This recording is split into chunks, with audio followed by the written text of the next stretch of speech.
So this episode will be about looking ahead to January 23rd, 2023 in this update. But I want to start out with a significant change that has happened in the CPI, the Consumer Price Index, by the Bureau of Labor Statistics. And this change that they've made to the number didn't improve anything in real life. And I know this from working with corporations and seeing data manipulated in hundreds of different ways over the years. And people are fooling themselves when they think that they're improving the system when they change numbers and the operational definitions of those numbers or measures that they're using. And this is the case of the CPI. And in essence, what they've done is they've changed the CPI to reflect basically 1 year's worth of data, more recent than 2 years of data going back. We'd be looking at in 2023, 21, and 22. They will only be looking back basically a year. And what that does is, if you remember 2 years ago, inflation wasn't too bad, so prices were lower. And so when you're reflecting where they are today, there's a big gap. Fast forward that a year, and now that gap is a little bit different because you don't have 2 years ago, 2 years of data. You have 1 year, and you're looking back 1 year. And so therefore, what's going to happen is that the numbers are going to be reflected much lower for January. Now, that's January being reported on February 14th, on Valentine's Day. So that's the one where you're going to see things. I have no idea what the new number is going to look like. I've kind of messed around with trying to come up with some calculations, but I don't have anything definitive on that. And besides that, I don't have the data that the Bureau of Labor Statistics has.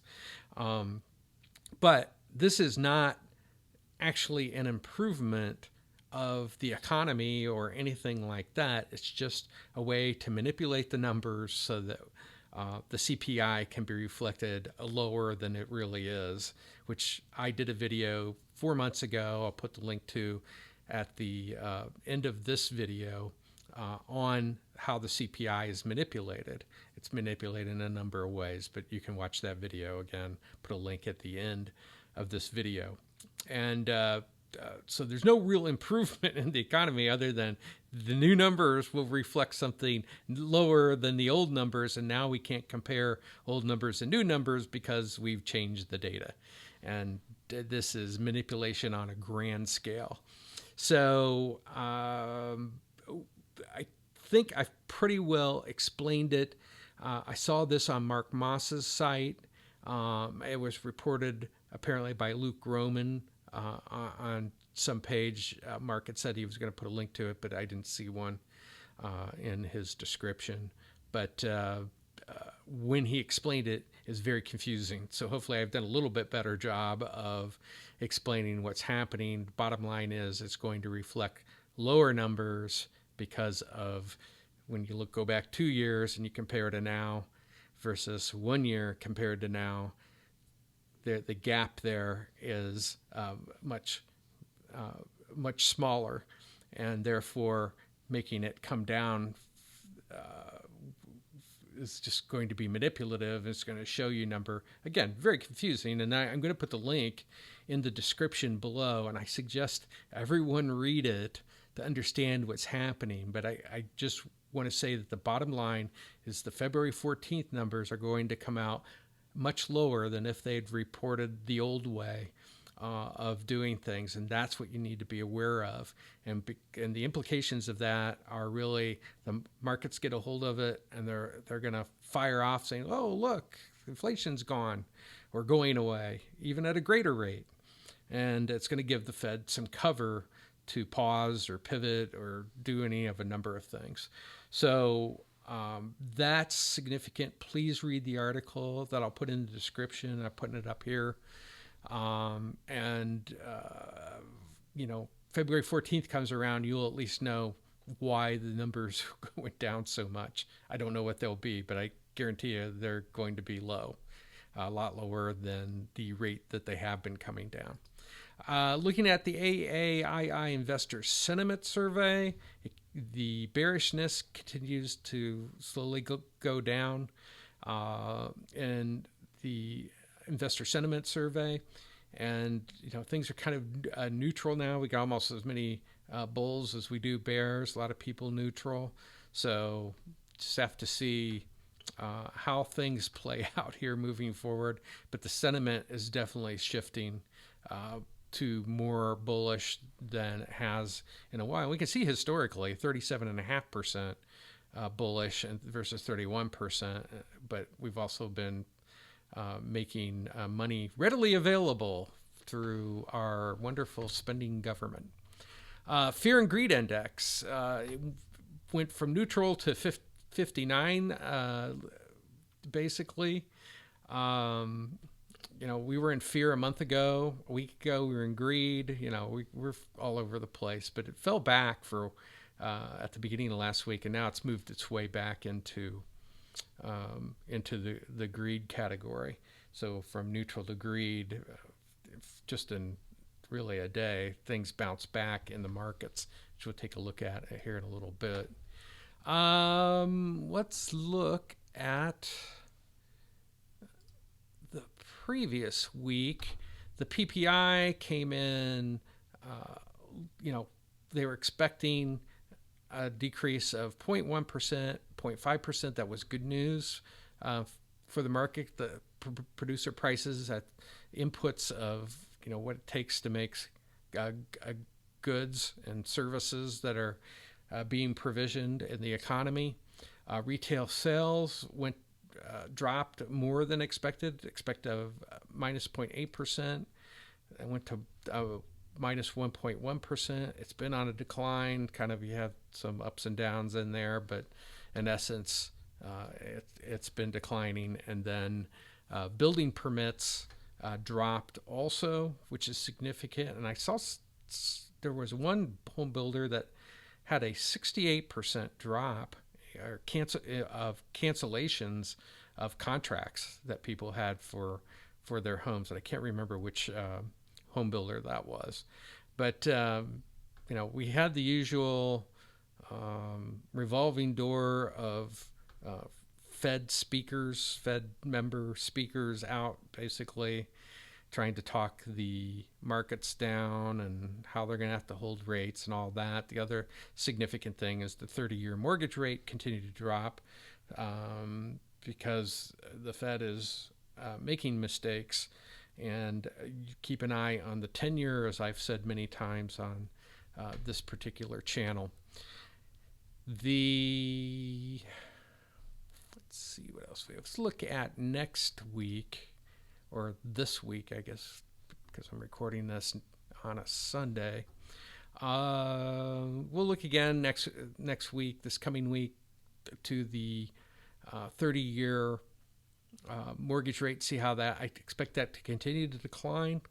We'll see what durable goods orders come out, and the PCE, personal income, personal spending, all those things play a role. Obviously, the PCE is significant there. I think do we get a rate decision next week? No, we don't. We'll get that the following week. Get Michigan's consumer expectations.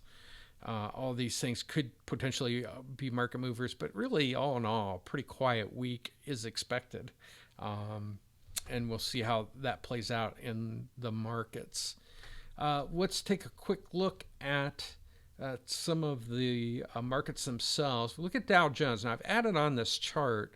This is the 200-day moving average. This is the 50-day moving average. And there's something called the Golden Cross, which is when the 50 crosses the 200, which is a positive thing.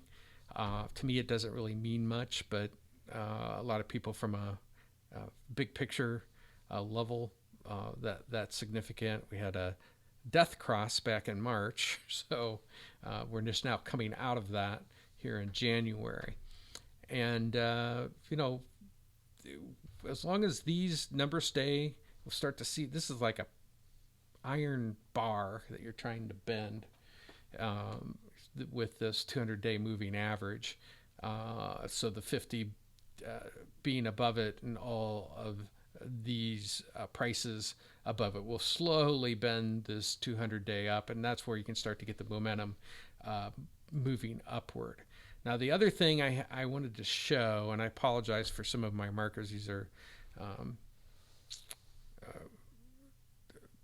levels really of accumulation or distribution that I've marked out on this that I use for trading. But, we started this mess back in January of last year for this decline, and we come up now multiple times, 1, 2, 3, 4, 5, and we're headed to our 6th time trying to break this downward purple trend that I have here. And if it breaks to the upside, which it may go back down again to this accumulation area and then head back up over 400. But at some point, it's going to break this. And I think it's probably sooner rather than later. My thinking it could happen this week where we start to get 400 and then we'll have some resistance here at 410, but start to get things to bend the other way. Or it might go up and hit here and then come back to the line. Then, that would be ideal to have something like that. But here in the next few days, I would expect either we're going to go right away and break it. I'm going to sound like every other technical analysis person. The markets could go up or they could go down.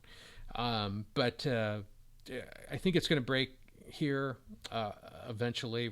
This is starting to flatten out. We got a potentially golden cross on the SPY. So we just kind of watch the market action. That's the way I trade and invest, is look for areas of opportunity. Once this breaks here, then we can look for it to go from, roughly 400 up to 410. The 10-year Treasury, again, I've got marked here. It briefly dropped below my 3.418% line here, and then popped back up. But again, we've got the 50 coming down, we've got the 200, so a death cross, lowering rates on the 10-year would be a good thing. The DXY, we did have the death cross of the 50 coming over the 200, and here we go. This thing has continued to go down. My expectation is that it will continue there. I'm curious to see what happens at this accumulation zone of 101.29 roughly, or 263. That may provide some resistance, might get some pop there. Nothing goes up or down in a straight line. Crude is just kind of hanging out. I guess you can call that a higher high. Kind of in this zone though here, where it doesn't seem to be breaking. It goes up and hits it. Now if it goes, I'd say if we go up past 83 on the WTI, then now we've started to really show a new high, and that could be oil moving on its way back up. But my expectation is that oil will continue to move down. And the momentum is starting to go that way in the 200. The VIX, whereas it went up at a good part of the first part of the week, started to weaken again. We're below 20. Kind of indicates that this is a good time to be in stocks. You got lower priced options when you're down in this area, so you're typically buying rather than selling them. And the other thing I guess I look at is the put-call ratio continues to move down. We're almost at a kind of a neutral standpoint, but there are still a ton of calls on things like, puts on things like Tesla and Apple. And if you looked at those individual ones, it makes for an interesting expectation. You still get a short squeeze where if the prices start to go up for let's say Tesla and Apple, that the people holding puts will want to get out of them as quickly as possible, and that creates a squeeze type of situation for the markets. We're seeing the rates, as we said, moving down. That's all good for SPY and NASDAQ, and so that's kind of my expectations for the coming week of things to look for, what's happening. Hopefully it gives you a view, and this change in the CPI is really the most significant thing that I see coming up that could really add fuel to the rise in the market, and the Fed up at a minimum pausing, the Fed rate going up, that might give them pause. But I don't think that will change for January, when they announce that everyone's expecting 0.25% up.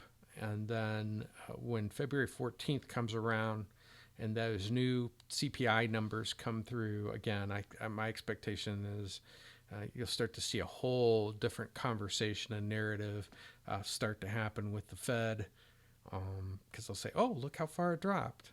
Oh, we manipulated the numbers.